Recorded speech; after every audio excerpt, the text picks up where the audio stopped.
What about your workshops? Tell me how those are progressing. How many do you do? Do you have different types that you do, or do you have just one that you focus on?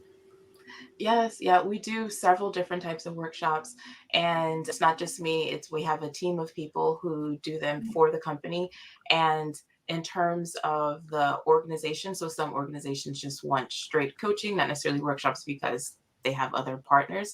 But if we do a program, let's say around performance or around balance, there's a lot of workshops that we will give around becoming a leader. So emotional intelligence are some of the things we discuss, giving and receiving feedback, managing and preventing burnout, how to communicate with your team. Mm. So it depends on the program. So the workshops are structured in a way that that gives like knowledge in like a teaching learning way, and then the coachees can go back to their coach and talk and discuss it one on one based on a different perspective that they've gained from the workshop or based on a specific situation.